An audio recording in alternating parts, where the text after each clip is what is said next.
Cricket media சார்பாக வருக வருக என அன்போடு வரவேற்கிறேன். இந்த சேனல் தங்களுக்கு பிடித்திருந்தால் லைக் செய்யவும், ஷேர் செய்யவும், சப்ஸ்கிரைப் செய்து கொள்ளவும், பெல் பட்டனை கிளிக் செய்யவும். கிரிக்கெட் ஆர்வலர்கள் அனைவருக்கும் வணக்கம். பாயிண்ட்ஸ் டேபிளில் என்ன மாறுதல் ஏற்பட்டிருக்குன்னு பார்த்துருவோம். இதுவரைக்கும் 30 போட்டிகள் மொத்தம் முடிஞ்சிருக்கின்றன.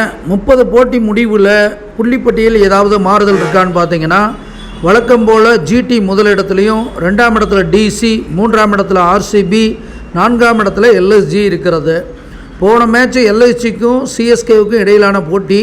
அதே இடத்துல தான் அவங்க இருக்காங்க. சிஎஸ்கே வெற்றி பெற்றாலும் கூட, ஏன்னா கடந்த 5 போட்டிகளில் தொடர்ந்து தோல்வியிலிருந்து மீண்டிருக்காங்க. அது பாராட்டுதலுக்குரிய விஷயம்.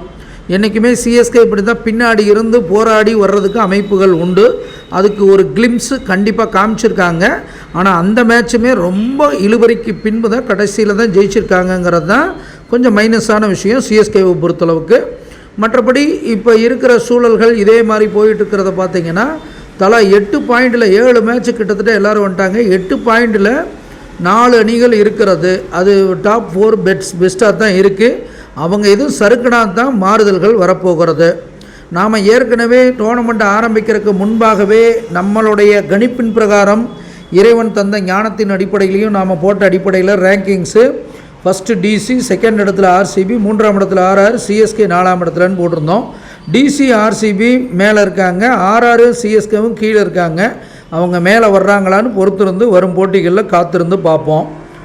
இப்போ கடந்த போட்டியில் ப்ளஸ் என்ன அப்படின்னு பார்த்தீங்கன்னா, சென்னை சூப்பர் கிங்ஸ் அதுக்கு பேட்டிங் சைக் ரஷீத், அந்த பையன் இளம் தலைமுறை சிறப்பாக விளாண்டான். இந்த பையனெல்லாம் விட்டு வச்சுருக்காங்க எவ்வளோ நாளாக.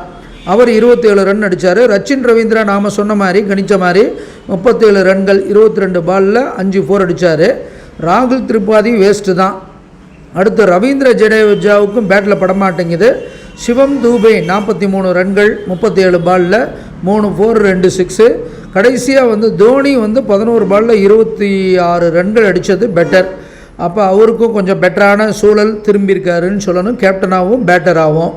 அடுத்து சிஎஸ்கே பவுலிங்கை பொறுத்தளவுக்கு நாம் கணிச்சிருந்த கலீல் அகமது, அன்சுல் கம்போஸ், இவங்க ஆரம்பத்திலே பவர் பிளே ஓவர் இவங்க தான் போட்டாங்க. 2 விக்கெட்டு ஆரம்பத்திலே வீழ்த்தினதுனால தான் எல்எஸ்ஜி இந்த ஸ்கோருக்குள்ளே சுருண்டது. அதில் ரவீந்திர ஜடேஜா மறுபடியும் ஃபார்முக்கு வந்திருக்கிறது நல்ல விஷயம். 3 ஓவர் போட்டு 24 ரன் கொடுத்து 2 விக்கெட்டு. மகீசா பத்திரனா அவரும் 4 ஓவருக்கு ரன்னு கொடுத்தாலும் விக்கெட் எடுத்திருக்காரு, 2 விக்கெட்டு. இது கொஞ்சம் பலமாக இந்த அணிக்கு பார்க்கப்படுகிறது. அடுத்து எல்எஸ்ஜியோட பேட்டிங்கை பொறுத்தளவுக்கு அதான் டாப் ஆர்டரில் ஆரம்பத்தில் மார்க்ரமும் பூரனும் இந்த மேட்ச்சில் கவ்விட்டாங்க. நாம் கணித்ததில் மிச்சல் மார்ஸ் 30 ரன்னு பரவாயில்லை, 25 பாலுக்கு 30 ரன்னு, 2 4 2 6. அவர் ஆக்சிலேட்டரில் கால் மிதிக்கிற நேரத்தில் அவுட் ஆகி போயிட்டார். ஸோ அதுக்கப்புறம் பார்த்திங்கன்னா பண்ட்டுக்கு இன்றைக்கி ஏதோ ஆட்டம் பிடிச்சது. 63 ரன் அடிச்சிருந்தார். இது வரைக்கும் 1 ரன் கூட உருப்படியாக அடிக்காமல் இருந்தார். ஸோ அவருக்கு ஆட்டம் பிடிச்சா டீமோட பேலன்ஸு தவறுது. இவர் தவறுனா டீமோட பேலன்ஸு நல்லா இருக்குது. இதுதான் இந்த அணியோட சாபக்கேடாக நாம் பார்க்குறோம். ஸோ எல்எஸ்ஜியோட பவுலிங்கை பொறுத்தளவுக்கு இது சாதாரண பவுலிங் யூனிட் தான். அதை வச்சு தான் இவ்வளோ தான் ஓட்டிகிட்டு இருந்தாங்க. ஆனால் இந்த குறைஞ்ச ரன்னெல்லாம் அடிச்சு போட்டு டிபெண்ட் பண்ணுறது கஷ்டம். ஆனாலுமே சர்துல் தாக்கூர் பண்ண மிஸ்டேக்னால தான் இவங்க தோக்க நேரிட்டது. அவர் ஆரம்பத்தில் பவர் பிளேயில் 4-4 ரஷீதை அடிக்க விட்டது, அது ஒரு பெரிய மிஸ்டேக்கு.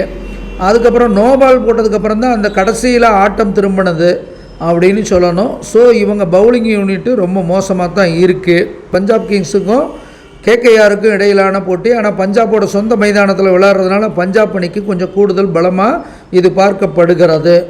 அடுத்து ஃபர்ஸ்ட் செக்மெண்ட் நீயா நானா. இந்த செக்மெண்ட்டை பொறுத்தளவுக்கு பார்த்தீங்கன்னா, கேகேஆரும் பஞ்சாப் கிங்ஸும் இதற்கு முன்பாக 33 மேட்ச் விளாண்டுருக்காங்க. அதில் 21 முறை கேகேஆர் வின் பண்ணியிருக்கு, 12 முறை பஞ்சாப் கிங்ஸு. அப்போ கேகேஆருடைய ஆதிக்கம் அங்கே பலமாக இருக்குது. ஹையஸ்ட் ஸ்கோரை பொறுத்தளவுக்கு 2 பேரும் ஈக்குவலாக தான் விளாண்டுருக்காங்க. கேகேஆர் ஒரு முறை 261 ரன்கள் அடித்தாங்க, அதை பீட் பண்ணாங்க 262 ரன் அடித்து பஞ்சாப் கிங்ஸு. அதுதான் பலம் அவங்களுக்கு. இதில் கேகேஆர் 109 சுருள்றாங்க, பஞ்சாப் கிங்ஸு 119 ரன்களுக்குள்ளே சுருள்றாங்க. இருந்தாலும் வெற்றிகள் அடிப்படையில் பார்க்கும்போது கேகேஆர் துண்டா இந்த லீடு எடுத்து வெற்றி பெறாங்க இந்த செக்ஷனில். அடுத்த செக்மெண்ட் அணி பெயர் நியூமராலஜி. டீம் நேம் நியூமராலஜியை பொறுத்தளவுக்கு பஞ்சாப் கிங்ஸு 1-8 வர்றது அந்த அணிக்கு பேடாக இருக்கிறது. அவ்வளோ சிறப்பான ஒரு அமைப்பு இல்லை. ஏன்னா நியூமராலஜி 1 8 வர்றது எதிரும் புதிருமான நம்பராக இருக்கிறது.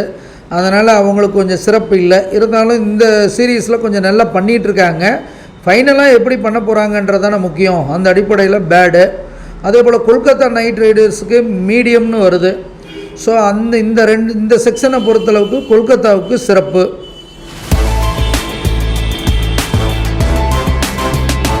கேப்டன் நேமை பொறுத்தளவுக்கு பார்த்திங்கன்னா அஜின்கே ரஹானே பிரமிடியன் நியூமராலஜியன் 4 நாளாக வர்றது வெரி குட். அப்போ இது வரைக்குமே பார்த்திங்கன்னா அவர் கேப்டனாக செயல்படுறது நல்ல விதமாக தான் செயல்பட்டு இருக்கார். பார்ப்போம் இன்றைக்கி எப்படி செயல்பாடு இருக்குதுன்னு பார்ப்போம். எதிரணியை பொறுத்து எதிரணியுடைய கேப்டனும் பார்த்திங்கன்னா 2-9 வருது, அவரும் வெரி குட். அப்போ 2 பேரும் நல்ல கேப்டன்ஷிப் பண்ண போகிறாங்கன்றதில் மாற்று கருத்து இல்லை. அதனால் இந்த செக்ஷன் பொறுத்தளவுக்கு ஈக்குவலாக முடிப்பாங்க.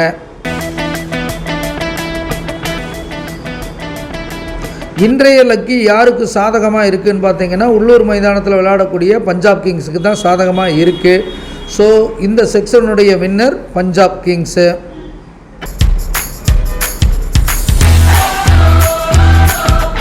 பிரசன்ன நஷ்ட ஜாதகத்தை பொறுத்தளவுக்கு பஞ்சாப் கிங்ஸுடைய அதிபதி கதிர் நட்பு வீட்டில் போய் 5ஆம் இடத்துல உட்காந்துருக்கிறது பலம்.